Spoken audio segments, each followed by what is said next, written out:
Hello guys, what is up? It's your boy Gookie Noodles, and I have book mail today, and bookmarks, and yeah, it should be a good one.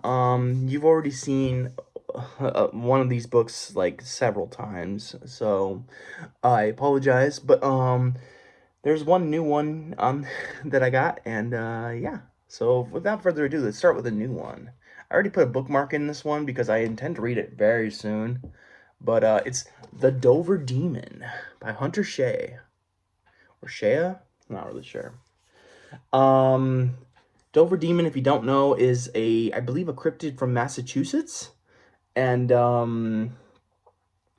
basically, I don't really know the actual lore behind the Dover Demon, but I'm pretty sure he's like a small looking it looks like this. There you go.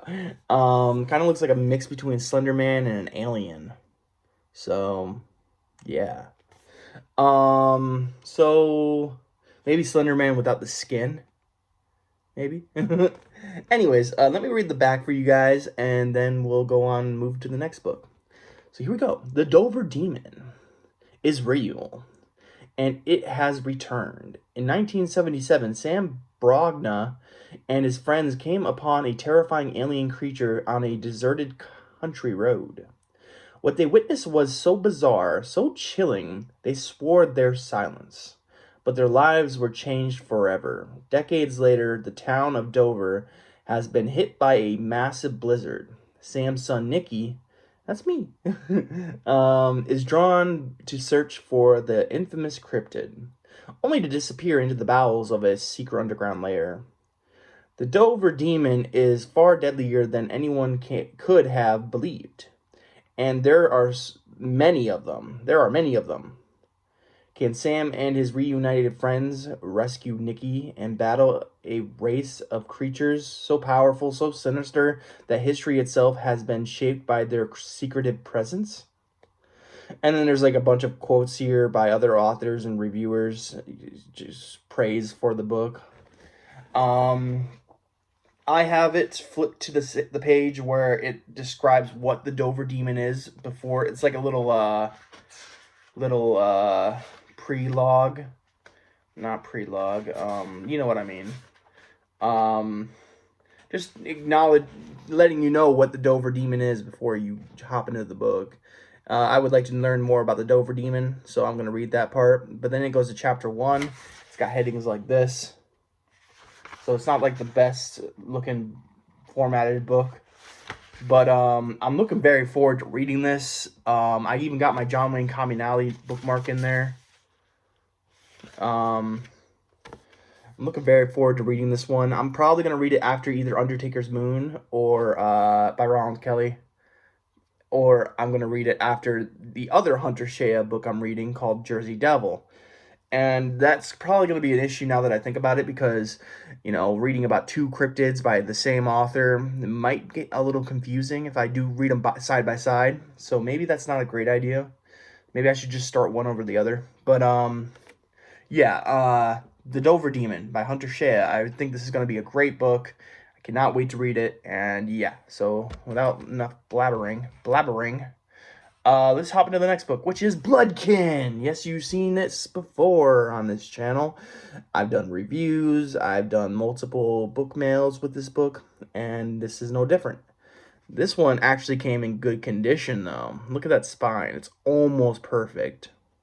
And it's zebra, which is what I wanted. So, I have a signed Pinnacle version of this book, but it kind of disturbs me a little bit that I have almost all his books zebra copies except for Bloodkin, which is Pinnacle. And I wanted to get the Fear edition, or the zebra edition, so I can get it signed by Ronald Kelly, and then I have all zebra signatures in my arcade collection. I also put in a bookmark, which I will share with you in a second here. But you know what Bloodkin's about. Go check out my review. It's a non-spoiler review. It's about Josiah Craven. Who's this guy?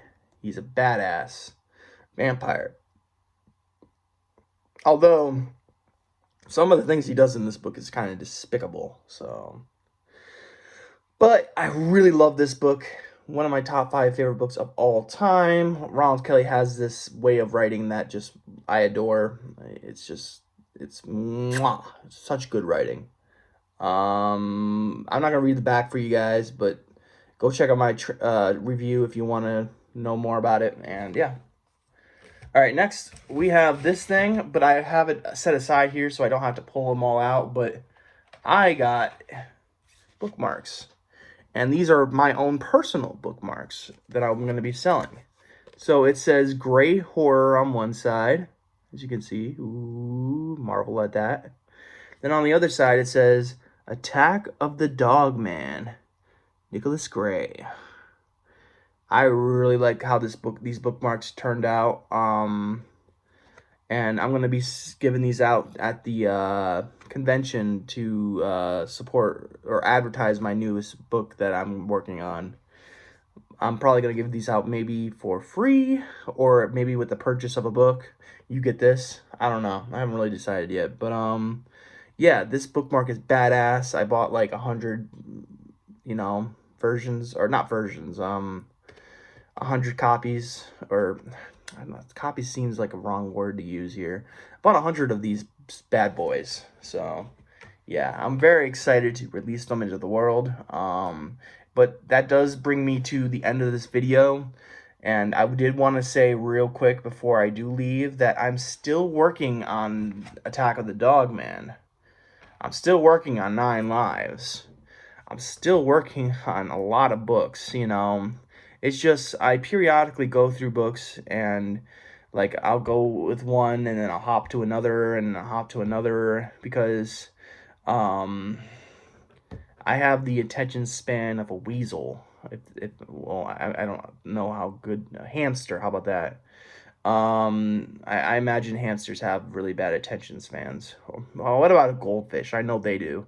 Anyways, I hop between things I like all the time, and I don't write fast enough for me to finish one idea. So I just have a lot of these lingering ideas that are in my book trunk on my laptop. And I have a folder that is called Nick's Book Trunk, and it has just a bunch of unfinished stories in it.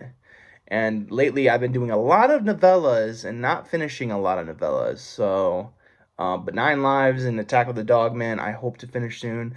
Lately I've been working on Kindle Vella, my Vella story, which I think I'm going to release like 5 episodes for. Not really sure. I don't think I'm going to go crazy number with my Vella stories, because I see people go over like 70 episodes, and I just don't see me doing that. Maybe 4 or 5 for me. Hopefully 6, but, I don't know. That might be too, I can't think of the word. That might be too much. So, yeah, but my story's called The Creek Boys, or just Creek Boys, and it's about this kid and his friends who are trying to solve a town mystery. It's a really cool story, I think. I'm still working on it, obviously, and it's going to be my Kindle Villa, which is serialized fiction, and mine's gonna be a horror story, a horror coming of age story, so of serialized fiction or whatever. But I'm working on that, and I've been working with some friends on it, and they've been giving me a lot of good tips, and they also are helping me with my book, The Torn, which if you don't remember that, it's my attempt at a Cronenberg-like book, I'm taking something that's very important to me, or something that I've been struggling with my whole life, which is our tics, or as some people would like to call it, stimming. It's when I'm basically absent for like a solid 5 seconds, and I'm like in dreamland, and my arms are doing something on my lap or something, my eyes are rapidly blinking. It's something I can't control, and some days it makes me feel like I'm not normal, and it makes me feel different. It makes me feel like crap. So I So I decided, why not make a story about it, where what if it's like the what if scenario that goes wrong, Like, what if I was able to get a doctor to fix my tics or my stimming? Um, yeah, it's a really cool story so far, and my friend Joshua just went through it and read a little bit of it, and he said he put some notes down for me, so I've got to go read those. Um, which I'm hella excited about because I was really stuck with that story. Really stuck with that story, and but I made it so there's like a love interest, which might be more of like the Cronenberg version of The Fly. It's gonna be a lot like that, but with elements to like Scanners. You know what I'm saying? So it's gonna be like Scanners or The Fly with elements of Scanners because he has this power. Well, I don't want to spoil it just yet, but he gets these powers that allow him to do something. I'm not gonna say what that something is, but and yeah, it goes into chaos and it's awesome. I'm really looking forward to finishing the story. I have ideas for it. Still cranking out in my mind. I just haven't really been feeling like writing a Cronenberg story lately. You know what I'm saying? Right now, I don't know what I feel like writing. I'm kind of in limbo between projects, but because I really wanted to read and write cryptid stories, which would mean the Dogman story I'm writing. But honestly, I just don't feel like writing right now. I feel like reading, and I might take this opportunity to read. Because I barely get time to read anymore. In fact, I'm 3 books behind schedule with my Goodreads book count. I was gonna try to read 45 books this year, but it's not gonna happen. I'm, I'm slowly becoming a publisher full time, or not full time, but it's taking up more time in my life than I'd like to admit.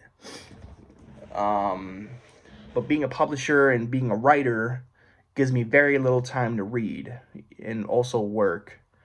But I'm not quitting work because I have to go to work and I have to make money because this writing thing doesn't make money yet. But maybe one day it will. Um, but another news for when it comes to writing. 2 things. The publishing company news is that The Hunger of Old Stars, the first edition, almost complete.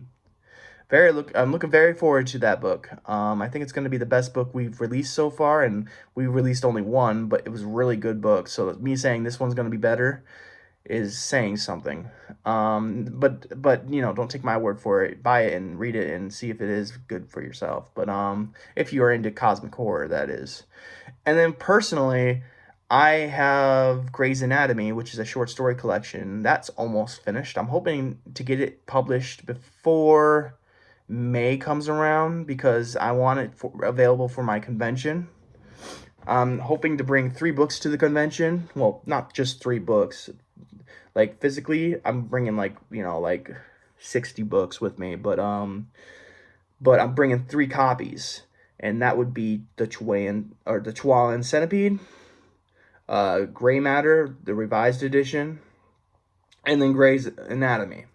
That's what I plan on bringing to the convention. Yeah, I'm very excited about it, and looking forward to it. And I hope it's going to be fun, the convention that is. But when it comes to writing, I'm really excited to release this collection. It's got 2 stories, 2 novelettes in it that you guys either will love or hate. Field of Fiends is in it. The Woman Shrouded in Flies is in it. Those are the 2 big stories. And then there's just a slew, I think there's either 6 other short stories alongside those 2 novelettes. There's one called Zipper Face, which I really like. It's like a coming of age creepypasta type story. I really like it. Then my favorite story in the collection, more so than The Woman Shrouded in Flies and the Field of Fiends, is vampires bull free, and I've actually been wondering if I should expand on that story because I love the premise. But then I think about it, and I think that book is, or that story is as long as it needs to be. You know, I could expand it, but I like where it is, you know, so I'm not going to touch it. But it's my first attempt at a bowling horror story. So I love bowling, if you don't know. I wanted to write a slasher story at a bowling alley, but it's already been done by Brian G. Barry, and it's been done very well. I don't think I could add anything to it. So anything gratuitous to it. I cannot say that. But yeah, other than that though, I have some stories I really want to continue finishing, but I just won't get them out till May. I won't get them out in time for May. Um, I would say 9 Inch Nails. Sorry, I love 9 Inch Nails. It's one of my favorite bands. Nine Lives is probably the closest piece of fiction I have that's close to being finished. Um, I've have like 45 pages written in that book, and I've killed so many people already. Um, I where I left off, I don't know where to go with it, so I'm just gonna sit on it for a while until it came to me, you know, like spontaneously, like, oh yeah, I know what to do, you know. That happens a lot to me. So, and when that epiphany happens, I get so excited, and it opens a whole door, and I write like 1,000 to 2,000 words. It's awesome. But it hasn't happened in a while, so um, it happens a lot, don't get me wrong, but it hasn't happened for that story yet, so hopefully it comes soon. Attack of the Dogman, like I said, is still in the early stages. I'm really focusing on the Vela thing right now, but I might write a little bit of the Attack of the Dogman today. I don't know. Who knows? But that's it. I hope you guys are having a great day. I hope you have a spooky night. I'll catch you in the next video. Peace out, guys.